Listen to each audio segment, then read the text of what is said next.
Donc, salut à toi. On est rendu dans la capsule sur les effets de base, donc les effets de transition et de vitesse.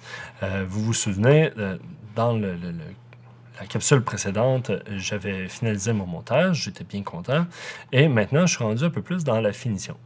Donc, si vous vous souvenez, quand on avait fait le tour du logiciel, on avait une fenêtre ici, ou un onglet qui s'appelle Effets.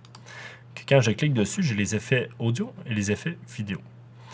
Dans le dossier qui s'appelle réellement effets audio ou effets vidéo, c'est là qu'on va trouver des effets qui sont un peu plus esthétiques. Donc, par exemple, en vidéo, si on veut faire de la colo, on va aller là. En audio, si on veut jouer avec nos EQ, on va aller dans les effets audio. Dans cette capsule-ci, on va parler de transition et de vitesse. Donc, les transitions vidéo, c'est quoi? C'est pour faire un peu de finition dans notre montage ou de faire des meilleurs liens entre deux vidéos. Donc là, vous voyez, ici, j'ai deux clips. J'ai d'abord ce qu'on appelle une coupure en cote. Donc, on saute vraiment de un à l'autre et il n'y a aucune transition entre les deux. Vraiment, c'est coupé carrément. OK? Donc, si, admettons, je vais mettre un fondu du film, par exemple, entre les deux clips, eh bien, à ce moment-là, vous voyez, on va sentir plus une transition entre les deux. Donc, on voit encore la première quand on saute à la deuxième. Ça ressemble un peu au vidéoclip qu'on voyait dans les années 90, mais c'est quelque chose qui est encore utilisé pas mal dans le montage de show. Donc, ça peut être intéressant encore. Il faut juste l'utiliser au bon moment.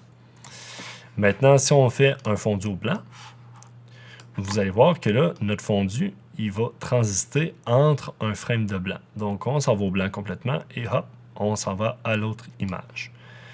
Le fondu au blanc peut servir quand on a fait un jump cut et qu'on ne peut vraiment pas faire autrement dans notre montage vidéo. On peut utiliser un léger frame blanc, un petit frame blanc, pour amoindrir ce côté jump cut-là. Encore une fois, l'idéal, c'est de faire une production qui fonctionne bien puis qu'on n'ait pas à rien arranger en post-prod de ce côté-là, mais sachez que ça existe. On essaye quand même de l'éviter. Si on va à un fondu au noir maintenant, vous l'aurez compris, là, on va d'abord aller au frame noir complet et on va sauter à l'autre image. Le fondu au noir est souvent utilisé dans les fins de séquence complètement. Admettons ici, je pourrais mettre un fondu au noir et là, vous alliez voir. Oups, je vais juste bouger. Et il y a moyen aussi de rallonger notre effet. Là. Donc ici, plus que je vais mettre l'effet loin, plus que le fondu va descendre tranquillement. J'essaie d'enlever mon son. Tranquillement, tandis que s'il serait plus court, eh bien là, le fondu au noir arriverait plus vite. Donc souvent, on utilise ça à la fin de notre montage pour partir de notre générique. Ça peut être une très bonne idée. Encore là, on peut simplement y aller à la cote aussi. Il n'y a pas de meilleur moyen plus qu'un autre. Là. En fait, donc, vous utilisez ce qui fonctionne le plus avec ce que vous voulez faire. Donc, c'est habituellement les fondus qu'on utilise le plus. Maintenant, pour les transitions audio, ben là, on n'a que les fondus. Et encore une fois, on peut mettre, mettons, puissance constante, c'est ce que j'utilise souvent. On peut le mettre à la fin pour descendre tranquillement notre audio jusqu'au silence total. Ou on peut aussi utiliser le gain constant entre deux clips vidéo, comme je viens de faire ici.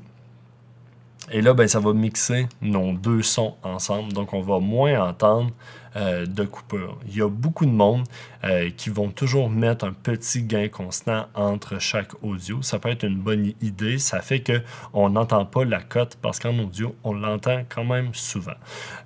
C'est ce qui permet aussi de dire, regarde, moi je vais prendre un clip de musique de 3 minutes, je vais essayer de faire 1 minute avec et je vais utiliser ces transitions-là pour les mixer ensemble pour pas trop que ça apparaisse que j'ai coupé la musique et qu'il manque une section, mettons, en plein milieu. Donc, c'est ce qui fait le tour des transitions. Maintenant, la vitesse. Si je clique sur clic droit de ma souris, j'ai une option qui s'appelle vitesse durée. Ça vous montre, comme là, vous voyez, mon vidéo joue en temps réel, donc à 100%. Si je la mets à 50%, il va jouer plus tranquillement, donc au ralenti. Donc, quand on baisse en bas de 100, c'est du ralenti. Et si je joue à 50%, eh bien là, il va aller 1,5 fois plus vite. Donc, si je clique, admettons, OK, vous allez voir que le clip, il va se diminuer. Et là, ben, je vais sentir que qu'elle joue pas mal plus vite de sa guitare. Pomme Z pour reculer. Je vais même enlever la petite transition. Donc, encore là, si je voudrais, admettons ici, mon violon qui jouait déjà à 200%, donc qui jouait 2 fois plus vite, mais si je le mets, mettons, à 50%, et bien là, vous allez voir qu'elle joue plus tranquillement de son violon. Là, c'est sûr qu'elle jouait relativement rapide, fait qu'on ne voit pas beaucoup la différence. Mais si, mettons, je le mets à 10%, et bien là, vous allez voir que le violon va tranquillement. Et là, vous voyez, hein, quand on fait du 60 images secondes, on peut aller à 50%, mais on ne peut pas vraiment descendre plus bas que ça. Sinon, on manque un peu d'images, et c'est là qu'on va sentir un peu comme si notre clip vidéo buguait en tant que tel. Donc, voilà ce qui met fin à la capsule sur la vitesse et les transitions.